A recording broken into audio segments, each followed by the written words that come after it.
Hello students, mask sir की commerce classes में आपका स्वागत है। बच्चों, हम चैप्टर कर रहे हैं मैक्रो इकोनॉमिक्स का methods of calculating national income और टॉपिक हमारा चल रहा है बच्चों नेशनल इनकम की काउंटिंग इनकम मेथड के द्वारा। इनकम मेथड के द्वारा नेशनल इनकम की काउंटिंग कैसे की जाती है, ये सब मैं इससे पहले वाली वीडियो में आपको समझा चुका हूँ। अभी हम इसके ऊपर एक सम प्रॉब्लम करने जा रहे हैं बच्चों, जिसके थ्रू आपको ये पता चलेगा कि इनकम मेथड के द्वारा एनएनपीएफसी को कैसे फाइंड किया जाता है। तो बच्चों शुरू करते हैं।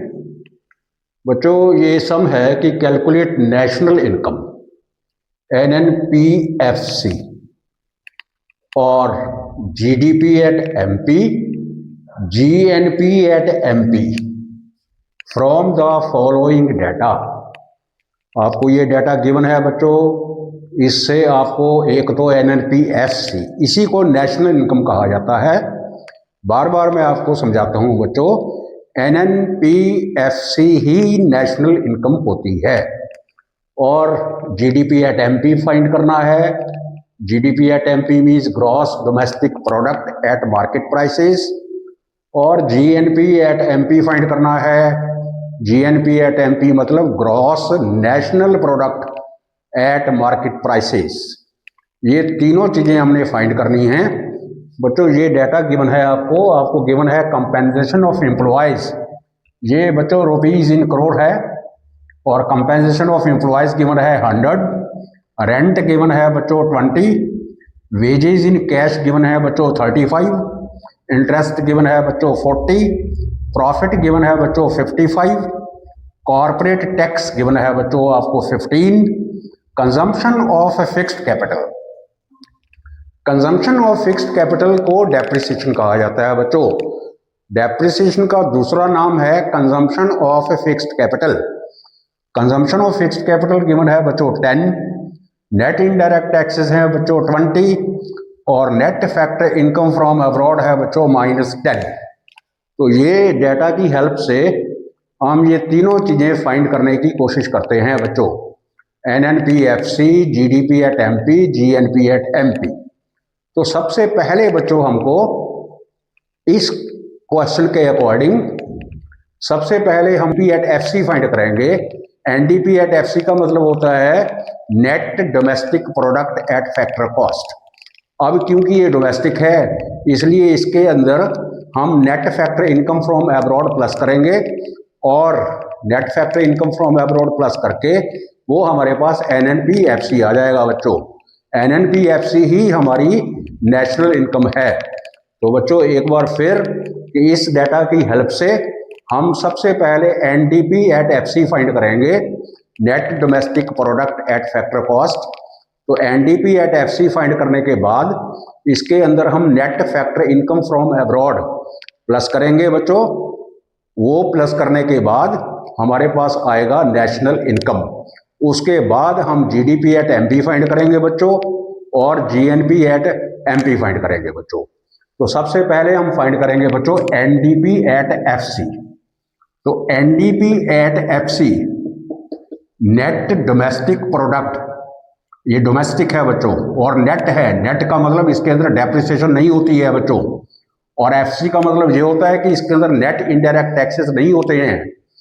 तो NDP at FC is equal to हो जाएगा हमारे पास बच्चों कंपेंसेशन ऑफ एम्प्लॉयज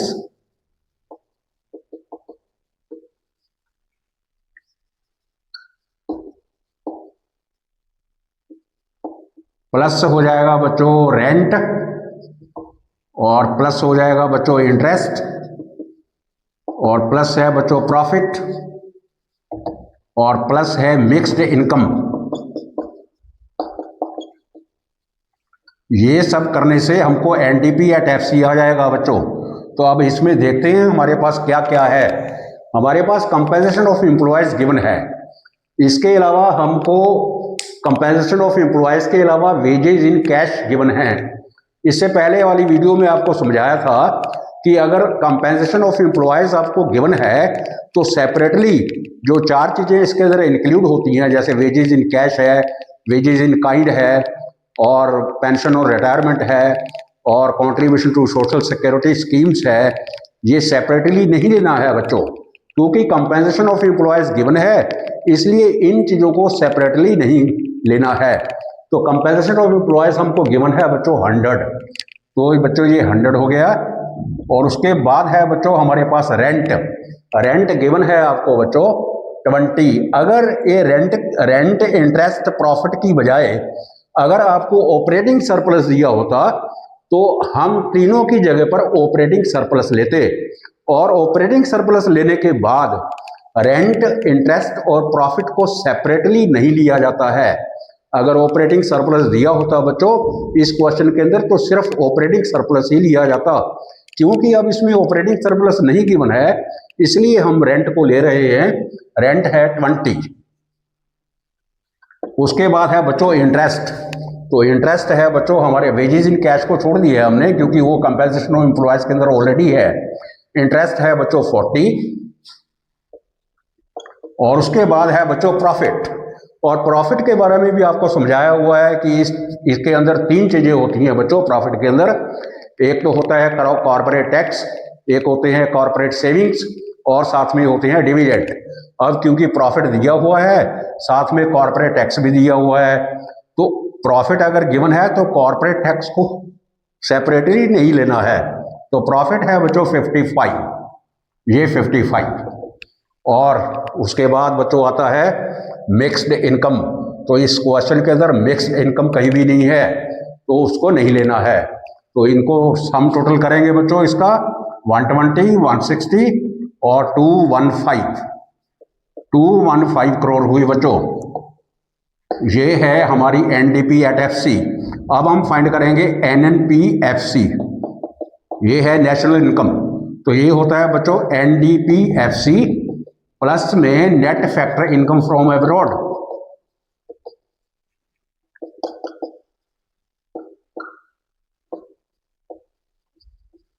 तो आपने देखा है कि एनडीपी एट एफसी हमारी आई है 215 बच्चों, और net factor income from abroad हमारा बच्चों है -10। तो ये प्लस किया जाता है और ये माइनस में है, तो ब्रैकेट में रखेंगे इसको बच्चों 215 और -10 इजिकल टू आ गया बच्चों 205। तो आपने देखा है कि हमारी नेशनल इनकम है जो है वो डोमेस्टिक इनकम से कम है। ये एमसीक्यू आ सकता है क्या कि क्या नेशनल इनकम डोमेस्टिक इनकम से कम हो सकती है? बिल्कुल हो सकती है। जब net factor income from abroad negative होगा तो नेशनल इनकम डोमेस्टिक इनकम से कम हो सकती है। बच्चों हमने NDP at FC is equal to 215 crore find कर लिया है, और एनएनपीएफसी बच्चों है 205 करोड़, ये भी हमने फाइंड कर लिया है। ये हमारी नेशनल इनकम है और ये हमारी डोमेस्टिक इनकम है बच्चों, नेट डोमेस्टिक इनकम है। ये नेट का मतलब है कि इसके अंदर डेप्रिसिएशन इंक्लूड नहीं है बच्चों। अब हमको फाइंड करना है बच्चों जीडीपी एट एमपी और जीएनपी एट एमपी। अब ये दोनों ग्रॉस हैं बच्चों, जीएनपी ग्रॉस नेशनल प्रोडक्ट है और जीडीपी ग्रॉस डोमेस्टिक प्रोडक्ट है बच्चों, और है भी वो मार्केट प्राइसेस के ऊपर। और ये हमने फाइंड किया है फैक्टर कॉस्ट। फैक्टर कॉस्ट से मार्केट पर जाने के लिए हमको जो नेट इनडायरेक्ट टैक्सेस दिए होते हैं बच्चों उसको प्लस करना होता है। आपको मालूम है कि फैक्टर कॉस्ट के अंदर अगर हम नेट इनडायरेक्ट टैक्सेस प्लस करेंगे तो वो मार्केट प्राइस बन जाता है। और नेट से ग्रॉस जाने के लिए अगर आपको नेट गिवन है कोई चीज़, जैसे नेट इन्वेस्टमेंट गिवन है या कोई नेट चीज़ गिवन है, जैसे नेट डोमेस्टिक इनकम गिवन है, तो नेट से ग्रॉस जाने के लिए डेप्रिसिएशन प्लस किया जाता है। एफसी से एमपी पर जाना है तो नेट इनडायरेक्ट टैक्सेस प्लस किए जाएंगे। नेट से ग्रॉस पर जाना है तो डेप्रिसिएशन प्लस की जाएगी। तो दोनों हमारे पास आ जाएंगी, जीडीपी एट एमपी और जीएनपी एट एमपी। तो सबसे पहले तो हम जीएनपी एट एमपी फाइंड कर लेते हैं, क्योंकि वो नेशनल है बच्चों। हमारे पास एनएनपी एट एफसी गिवन है। एनएनपी एट एफसी की हेल्प से हम जीएनपी एट एमपी फाइंड कर सकते हैं। और क्योंकि ये ग्रॉस है इसलिए इसके अंदर सिर्फ डेप्रिसिएशन को प्लस किया जाएगा, और क्योंकि ये नेशनल है इसके लिए इसके अंदर net factor income from abroad plus किया जाएगा, और वो पहले से ही प्लस है इसके अंदर। और ये एमपी है, एमपी के लिए हमको इसके अंदर नेट इनडायरेक्ट टैक्सेस प्लस करने पड़ेंगे बच्चों। तो GNP at MP is equal to क्या बनेगा बच्चों? GNP at MP is equal to NNP FC, जो हमारा ये फाइंड किया हुआ है बच्चों एनएनपी एट एफसी। इसके अंदर एक तो डेप्रिसिएशन प्लस करेंगे बच्चों, ये डेप्रिसिएशन प्लस हो गया, और प्लस करेंगे net indirect taxes, net indirect taxes. अब क्योंकि ये भी नेशनल है और ये भी नेशनल है, इसलिए इसके अंदर net factor income from abroad plus करने की जरूरत नहीं है, क्योंकि हमने एनएनपीएफसी ऑलरेडी फाइंड कर रखा है। ये एनएनपीएफसी है, नेट नेशनल प्रोडक्ट, और ये भी नेशनल ही फाइंड करना है बच्चों। इसलिए इसके अंदर net factor income from abroad plus करने की जरूरत नहीं है। तो एनएनपी एट एफसी हमारा है बच्चों 205, और डेप्रिसिएशन यानी कंजम्पशन ऑफ फिक्स्ड कैपिटल यहाँ है बच्चों 10, और साथ में नेट इनडायरेक्ट टैक्सेस हमारे पास गिवन है बच्चों 20, ये प्लस कर देने हैं बच्चों। तो ये आ गया बच्चों 235 करोड़, ये आ गया हमारा बच्चों GNP at MP, GNP at MP. तो इस तरीके से आप जीएनपी एट एमपी फाइंड कर सकते हो। अब हमको फाइंड करना है बच्चों ग्रॉस डोमेस्टिक, तो gross domestic GDP at MP find करना है। अब डोमेस्टिक के अंदर net factor income from abroad नहीं होती है बच्चों, तो फिर अब जीएनपी एट एमपी आपने फाइंड कर रखा है। जीएनपी एट एमपी ये क्या है? ये है gross national product at market prices. तो नेशनल से डोमेस्टिक पर आना है, तो net factor income from abroad जो प्लस की थी हमने वो माइनस कर देनी है, तो नेशनल से हम डोमेस्टिक पर आ जाएंगे। तो जीएनपी एट एमपी में से net factor income from abroad, net factor income from abroad minus करेंगे बच्चों। तो जीएनपी एट एमपी हमारे पास है बच्चों 235 करोड़, और net factor income from abroad है बच्चों हमारे पास -10, उसको माइनस करना है, तो ये भी माइनस के अंदर है, तो ये प्लस हो जाएगा बच्चों 235 + 10 = 245। ये जो आया है बच्चों ये हमारे पास आ गया है जीडीपी एट एमपी। तो इस तरीके से बच्चों आपने इन न्यूमेरिकल्स को सॉल्व करना है, बहुत इजी है। अगर आपको फार्मूलाज वगैरह सब अच्छे तरीके से याद हो जाए, टेक्निकली कैसे क्या करना है, तो इनको बहुत इजीली फाइंड किया जा सकता है। तो ये था बच्चों मेथड नेशनल इनकम को फाइंड करने का, इनकम मेथड के द्वारा। इसके आगे भी हम और प्रॉब्लम्स हमको सॉल्व करेंगे। अब हम इसके बाद शुरू करने जा रहे हैं बच्चों एक तीसरा मेथड जो हमारा रहता है एक्सपेंडिचर मेथड। एक्सपेंडिचर मेथड के द्वारा नेशनल इनकम को कैसे फाइंड करेंगे ये आपको बताने वाला हूं, लेकिन इससे पहले इनकम मेथड के द्वारा नेशनल इनकम को फाइंड करने के लिए जो प्रिकॉशंस यूज की जाती हैं पहले वो करेंगे बच्चों। ये हैं प्रिकॉशंस। जब हम नेशनल इनकम की काउंटिंग इनकम मेथड से करेंगे तो बच्चों इन प्रिकॉशंस को थोड़ा ज़रा ध्यान में रखा जाएगा और इनको कंसिडर किया जाएगा कि क्या क्या प्रिकॉशंस आपने यूज़ करनी है बच्चों। सबसे पहले है इलीगल इनकम। इलीगल इनकम बच्चों जैसे ब्लैक मार्केटिंग है, होर्डिंग है, स्मगलिंग है, इन तरीक़ों से जो इनकम कमाई जाती है उसको नेशनल इनकम के अंदर काउंट नहीं किया जाता है। इलीगल तरीके से कमाई गई कोई भी इनकम को नेशनल इनकम के अंदर काउंट नहीं किया जाता है बच्चों। उसके बाद है बच्चों विंडफॉल गेन। विंडफॉल गेन का क्या मतलब होता है? अचानक लाभ हो जाए आपको, कोई सडन प्रॉफिट्स हो जाएं, जैसे मान लो आपकी लॉटरी लग जाए तो वो भी नेशनल इनकम का पार्ट नहीं होता है, क्योंकि ऐसी चीज़ों से कोई वैल्यू एडिशन नहीं होती है बच्चों। वैल्यू एडिशन नहीं हुई है, और जब तक वैल्यू एडिशन नहीं हुई है उसको नेशनल इनकम के अंदर काउंट नहीं किया जा सकता है। तो विंडफॉल गेन्स के विंडफॉल गेन्स जो हैं उससे किसी भी किस्म की कोई वैल्यू एडिशन नहीं हुई है। जैसे आपकी लॉटरी लग गई, उसको नेशनल इनकम के अंदर काउंट नहीं किया जाता है बच्चों। कमीशन है, ब्रोकरेज है on sale and purchase of second hand goods.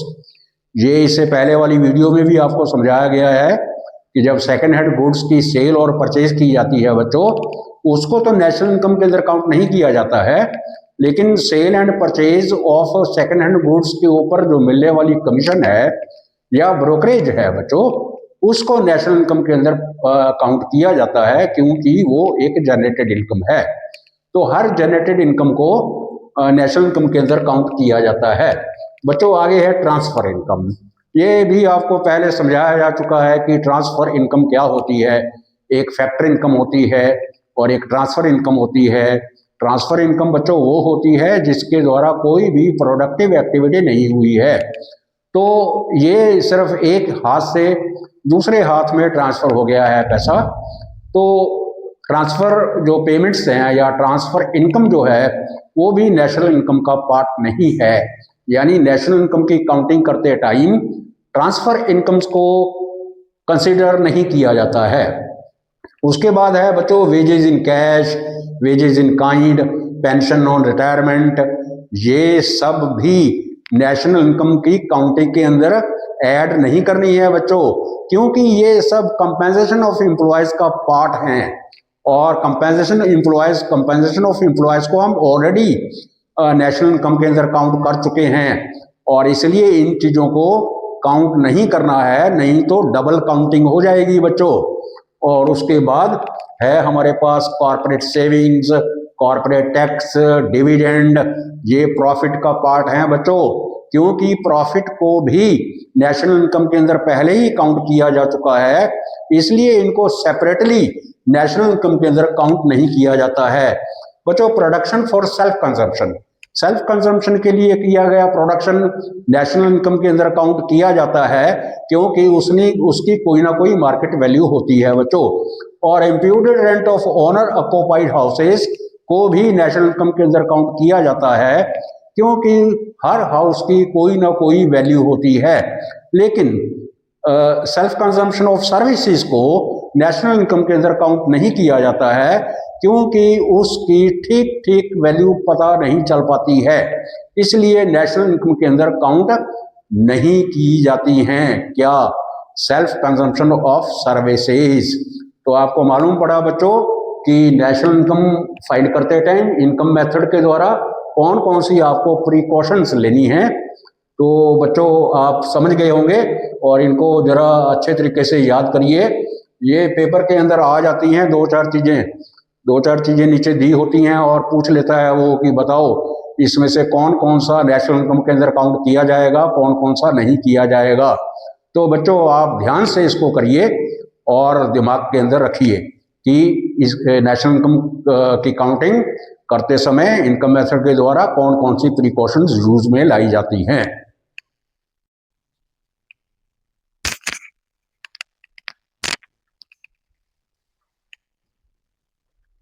बच्चों बढ़ते हैं आगे। आगे है हमारा लास्ट मेथड, एक्सपेंडिचर मेथड। इससे पहले हम दो मेथड कर चुके हैं बच्चों। ये लास्ट मेथड है एक्सपेंडिचर मेथड, नेशनल इनकम को फाइंड करने का एक्सपेंडिचर मेथड। तो बच्चों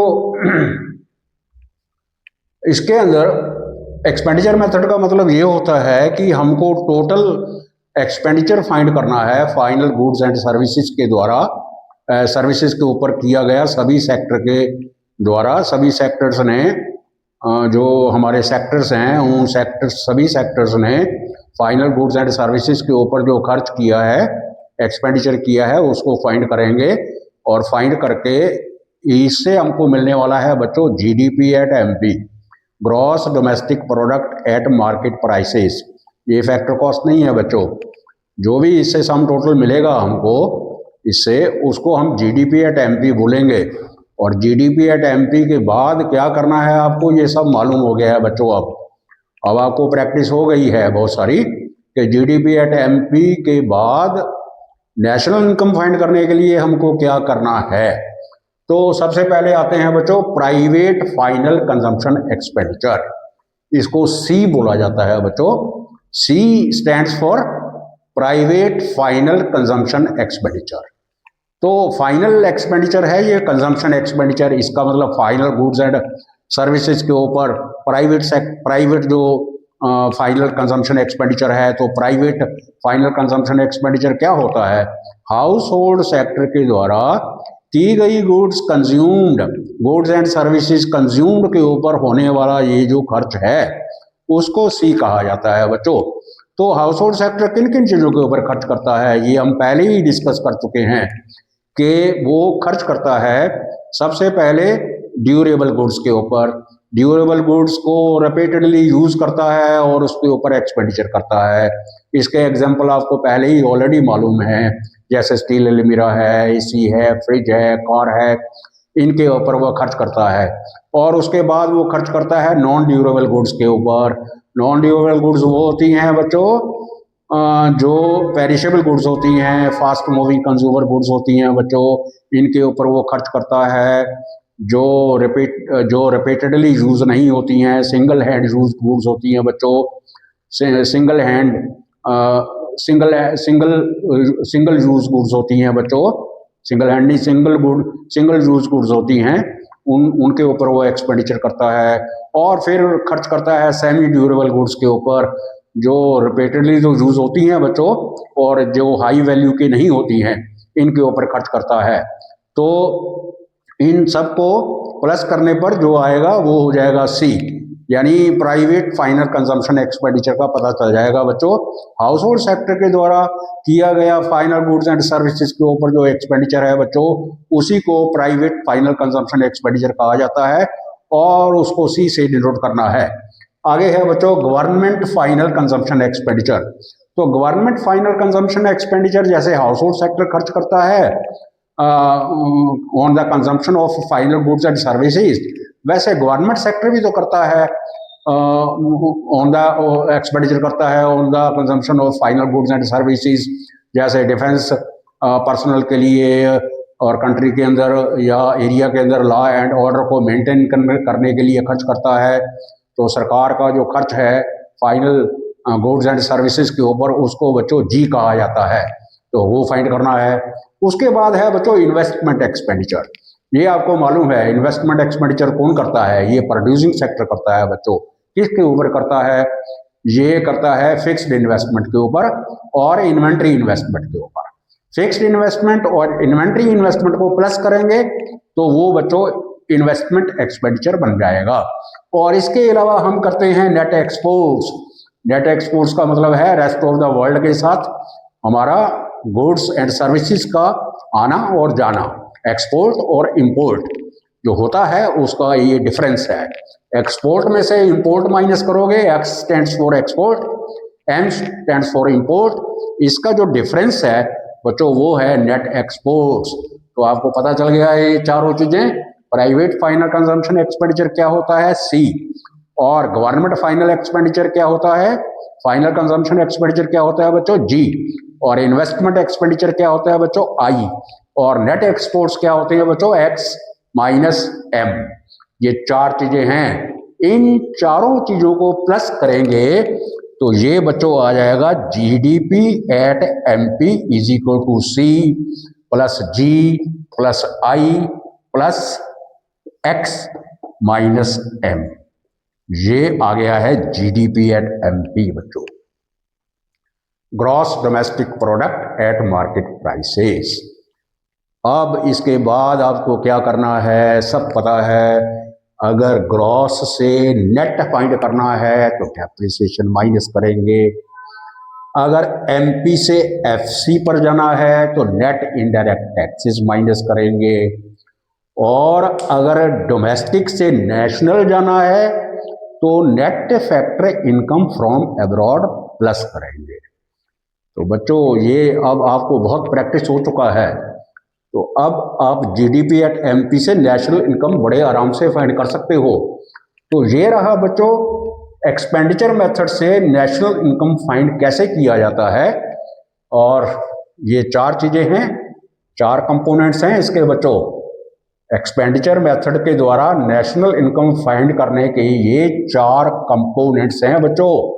private final consumption expenditure, government final consumption expenditure, investment expenditure और नेट एक्सपोर्ट्स। ये चार कंपोनेंट्स हैं, चारों को प्लस करेंगे जीडीपी एट एमपी होगा। उसके बाद आपको क्या करना है ये आपको अच्छे तरीके से मालूम हो गया है बच्चों। अब बच्चों एक्सपेंडिचर मेथड के द्वारा नेशनल इनकम फाइंड करते टाइम भी कुछ प्रिकॉशंस हैं, वही रिपीटेडली प्रिकॉशंस हैं बच्चों। एक तो सेकंड हैंड गुड्स की सेल और परचेज के ऊपर किया गया एक्सपेंडिचर नेशनल इनकम के अंदर काउंट नहीं किया जाता है बच्चों। और ट्रांसफर पेमेंट्स के ऊपर किया गया एक्सपेंडिचर भी नेशनल इनकम के अंदर काउंट नहीं किया जाता है बच्चों। वही सेल्फ प्रोडक्शन, जो सेल्फ कंजम्पशन के लिए आप प्रोडक्शन करते हो उसको भी नेशनल इनकम के अंदर काउंट नहीं किया जाता है बच्चों। बस वही रिपीटेडली प्रिकॉशंस हैं बच्चों, उनको ध्यान में रखिए। और ये चैप्टर बच्चों यही मेथड्स जो हैं इस चैप्टर के अंदर तीनों मेथड्स वो अब आपके हो गए हैं। इसके ऊपर इसके बाद में एक वीडियो और देने वाला हूँ इस चैप्टर के ऊपर, जिसके अंदर हम कुछ सम प्रॉब्लम्स को और सॉल्व करेंगे और ये चैप्टर आपका सॉलिड हो जाएगा बच्चों। अब हम मिलते हैं अगले वीडियो में। इससे पहले आप बच्चों आप इस वीडियो को लाइक सब्सक्राइब शेयर जरूर करें। और अब हम मिलेंगे अगले वीडियो के अंदर, तब तक के लिए बच्चों जय हिंद जय भारत।